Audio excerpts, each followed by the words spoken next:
Hello and welcome. Please take a moment to find your way to feeling comfortable. Perhaps this will be a moment to consider just how receptive you might want to be. Of course, I always want to encourage people to reject the ideas that they don't agree with and to find the ones that might resonate with you. And that's life, right? Have you ever noticed that some of the happiest and most successful people are the ones who enjoy their challenges? I want to introduce you to an idea called Appreciative Inquiry.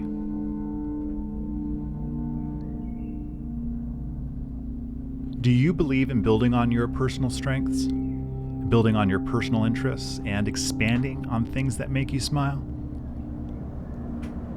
Because people can avoid a lot of problems that follow unwanted stress when they feel good about being inspired. People are actually energized by stress that's meaningful. When the struggle is worth it, people become engaged and time flies by. You may have experienced this yourself. Things flow, and everything just falls into place when the challenge is worthy of your full attention. Do you know what I mean? Now, traditionally, therapists and even educational institutions have focused on fixing what's wrong with people. Organizations at large often try and problem solve and fix what's wrong within the organization or within the project. But what positive psychology is built on, what coaching is really about, is expanding on your personal and character strengths and enjoyment. That means engagement, because people are happier when they build on those strengths, and it's generally easier to do it that way.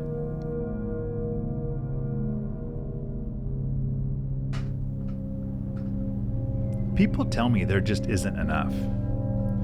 Not enough time, for instance, to enjoy the people or the activities that they care most about. Maybe you haven't had as much fun or as much love or respect or as much freedom as you deserve. Or maybe it's just your brain getting in the way. You see, a brain is an organ that plays along in a very important way in order to make certain that people will notice threats, because people need to survive. To avoid harm, brains do things automatically. This is important because some people feel stuck, while some say ignorance is bliss, yet others appear to want to make things complicated. People are disorganized when they don't understand the message behind fear, when they don't believe that there's a value driving fear, and when their fear has not yet been harnessed. For these reasons, fear impacts their thinking and decision-making in negative ways, making people confused, slow, and irrational.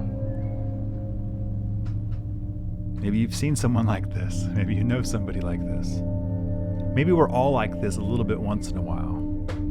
Certainly, while we're going through stages of learning,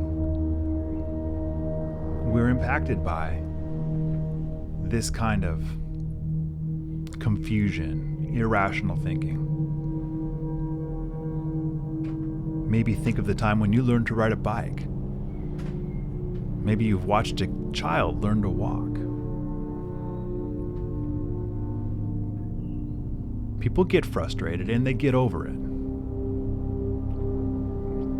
You see, you, me, and everybody now on the planet was born with innate fear. Yes, that's right, everybody, everyone was touched by fire. Fear is a naturally occurring asset. Fear sharpens the mind. Fear narrows focus and excites the body. You see, a baby has a brain that doesn't know anything at all at birth, except just a few things. One, a fear of falling. Even though many children learn to challenge themselves, climbing up very high, freaking their parents out. And some people even climb skyscrapers, like Spider-Man would. And of course, some people actually jump out of perfectly good airplanes just for the fun of it. Do you see what I mean? Can you imagine what goes through their minds? I think they do things to their thoughts and feelings that allows them to enjoy these challenges. What do you think? At this point, I'd like to invite you to experience some of the benefits of appreciative inquiry. I want you to get in touch with the key factors that give life to some of your personal strengths. How does that sound? Just for now, just think of a time when you had faced a challenge, regardless of the outcome. Maybe you were honored. Maybe no one noticed. Maybe you felt proud of yourself. Maybe you only felt a little more confident or just relieved. The important thing is that you have grown and developed many times in many ways. And some of those times you noticed and you were happy about it. For now, just think of a time when you felt engaged and focused.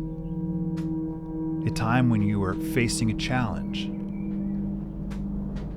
And as you reflect on it now, you're at least a little bit proud of yourself. Okay?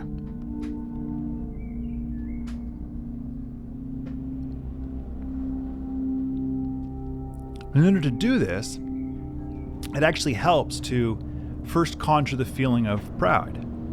You know what it feels like to be proud of yourself. You could think of any experience, for instance, that you're proud of yourself, and then deliberately tune into the actual emotional sensations in your body as a guide to other experiences that make you feel in that same way or similar way. There's a fancy term for it called transdervational search. That comes from either early neurolinguistic programming or probably even predates neurolinguistic programming. In any case, you know what it looks like when a person feels proud of themselves, right? Maybe you've seen a child who clearly is happy and proud of what they've done. Maybe you've seen an adult who has a healthy sense of pride for the work that they do or what they've done. You know what that looks like. You could identify it, right? So you see that, and now you can probably already start to get a sense for that feeling in your body. Maybe you feel it in your abdomen somewhere. Maybe you feel it in your chest. You might feel it in your throat or your face. I don't know where you feel it now. Just get in touch with that. When you feel proud, what are the sensational experiences? Where are they in your body? What's the quality of those sensational experiences like?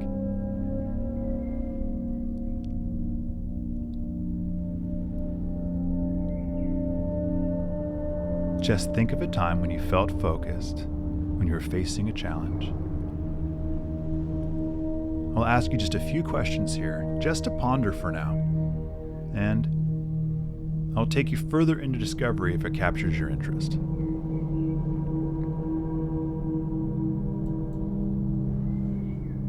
So, when you think of a time when you were facing a challenge, and when you reflect on it now, you feel good about it. What went well?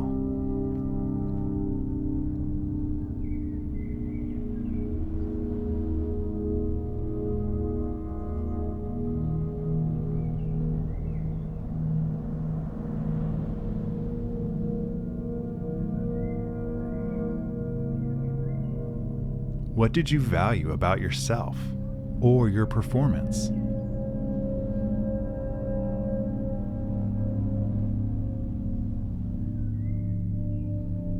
How did your strengths come into play?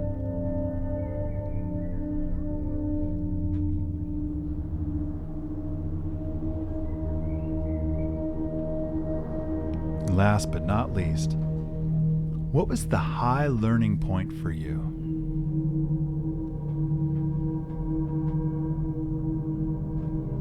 What what we can begin to do here is to gather a little set of a recipe. And when we stack these little bits of recipe, these little pieces together, we can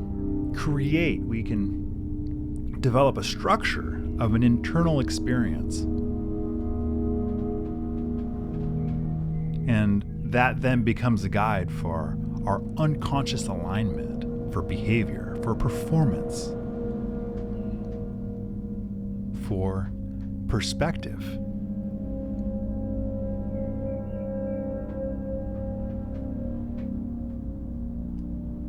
So when you think of a time when you were facing a challenge, what went well? Perhaps you'll notice this in the next few days or so. Perhaps you'll see it in someone else and it will make you think of this again. What did you value about yourself or your performance? That would be a great question to ask somebody to help them to perhaps learn a little something or even to become engaged as they get in touch with what they value about themselves or their performance. How did your strengths come into play?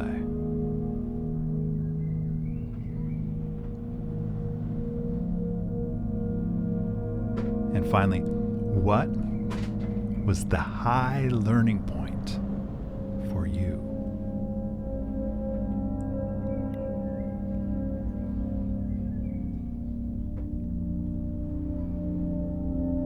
I'm curious and excited about what the future holds for us.